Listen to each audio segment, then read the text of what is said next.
తమ పార్టీ నాయకుడైన అద్దంకి దయాకర్పై ఇష్టారీతిగా మాట్లాడితే సహించేది లేదని Nanganur market committee chairman Devulapalli Yadagiri Congress నాయకులు షాకీ ఆనంద్ అన్నారు. సిద్దిపేట జిల్లా కేంద్రంలో నిర్వహించిన మీడియా సమావేశంలో వారు మాట్లాడారు. తెలంగాణ జేఏసీలో కీలక భూమిక పోషించి ఉద్యమంలో పాల్గొన్న అద్దంకి దయాకర్పై విమర్శలు చేసే స్థాయి నంగనూరు మాజీ మార్కెట్ కమిటీ చైర్మన్ సోమిరెడ్డికి లేదన్నారు. హరీష్ రావు మెప్పు కోసమే సోమిరెడ్డి కాంగ్రెస్ నాయకులపై అవాకులు చివాకులు పేలుతున్నారని ఆరోపించారు. ఇప్పటికైనా తమ నాయకులపై నిరాధార ఆరోపణలు చేయడం మానుకోవాలని, లేని పక్షంలో వారిపై తగు చర్యలు తీసుకుంటామని హెచ్చరించారు. ఈ సమావేశంలో చిన్నకూడు మార్కెట్ కమిటీ చైర్మన్ మీసం మహేందర్, నాయకులు యాదగిరి, రాజు పాల్గొన్నారు. అధికారం పోయిన బాధలో ఉన్నటువంటి సిద్దిపేట ఎమ్మెల్యే గారు, మాజీ మంత్రులు హరీష్ రావు గారు మరి కాలుకు బట్టగట్టకుండా తెలంగాణ ప్రభుత్వాన్ని, రేవంత్ రెడ్డి గారిని అనునిత్యం విమర్శించుకుంటూ ఆయన కాంగ్రెస్ ప్రభుత్వం మీద, రేవంత్ రెడ్డి మీద విమర్శనీయ ధ్యేయంగా తిరుగుతున్నటువంటి హరీష్ రావు గారు ముందు ప్రభుత్వం చేస్తున్నటువంటి మంచి పనిని నువ్వు అప్రిషియేట్ చేయాల్సిన బాధ్యత నీ మీద ఉన్నది. మరి అనునిత్యం రైతులను రెచ్చగొట్టుకుంటూ రైతులను రోడ్ల మీదకి తీసుకొచ్చి ఇబ్బందుల పాలు చేసే హరీష్ రావు గారు, రైతులకు జరుగుతున్నటువంటి ఇబ్బందికి కారణం మీ ప్రభుత్వం కాదా అని చెప్పేసి సందర్భంగా మేము సూటిగా నిన్ను ప్రశ్నిస్తున్నాం. సంవత్సరానికి ఎంత ధాన్యం పండుతుందో తెలుసు, అదనంగా ఇంకా ఎంత పెరుగుతుందో తెలుసు.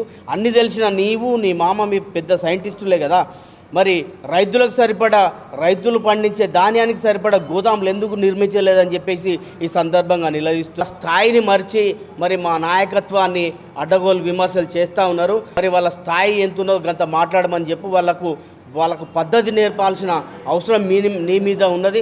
మరి వాళ్ళకి ఏం పద్ధతి నేర్పినవో, ఏ మాట విధానం నేర్పినో తెలియదు. కానీ మా మంత్రులను, ముఖ్యమంత్రులను, మా ఎమ్మెల్యేను, మా ఎమ్మెల్సీ గారులను వారి స్థాయికి మించి మాట్లాడుతూ ఉన్నారు. ఆయన ఒళ్ళు దగ్గర పెట్టుకొని మరి మీ పదవి ఉన్నంత హుందాగా మాట్లాడాల్సిందిగా ఈ సందర్భంగా నీకు తెలియజేస్తూ, జేఏసీలో ఆ రోజు 2001 నుండి 2014 వరకు అద్దంకి దయాకర్ ఏదైతే జేఏసీలో తెలంగాణ కోసం ఉద్యమం పోరాడినటువంటి అద్దంకి దయాకర్ను విమర్శించడం, ఆయన నీ స్థాయి ఏంటి సోమిరెడ్డి? నువ్వు ఏం మాట్లాడుతున్నావు? మీ హరీష్ రావు మెచ్చుకోవాలనా? ఏం మాట అది? ఆయన జేఏసీలో పనిచేసి ఆ రోజు ఉన్నటువంటి కోదండరాం కావచ్చు, అదేవిధంగా జేఏసీలో ఎంతమంది పనిచేసినా కూడా అప్పుడు ముందుండి అద్దంకి దయాకర్ తెలంగాణ ఉద్యమానికి ముందుండి తెలంగాణ ఇచ్చిన పార్టీకి ఏదైతే మాట ఇచ్చి సోనియా గాంధీ తెలంగాణ ఇచ్చిర్రో అదే మాట కట్టుబడి తెలంగాణ కాంగ్రెస్ పార్టీలో జేనై అద్దంకి దయాకర్ గారు ఎంతో ప్రతి దానిలో ఒక మాట, ఒక విధానం, ఒక పద్ధతిగా ఒక చదువుకున్న వ్యక్తి తను మాట్లాడుతుంటే ఈరోజు సోమిరెడ్డి మాట్లాడుతూ ఉన్నాడు, రైతు బంధు వేయలేనంటున్నాం. రైతు బంధు ఎవరికి వేయాలండి? అగ్రవర్ణ నాయకులకు రైతు బంధు వేయాలన్నా? 100 ఎకరాలు ఉన్న వారికి రైతు బంధు వేయాలన్నా? ఏదైతే రోడ్లకు ఉన్నాయో రైతు బంధు వేయాలన్నా? ఏదైతే గుట్టలకు ఉన్నాయో రైతు బంధు వేయాలన్నా?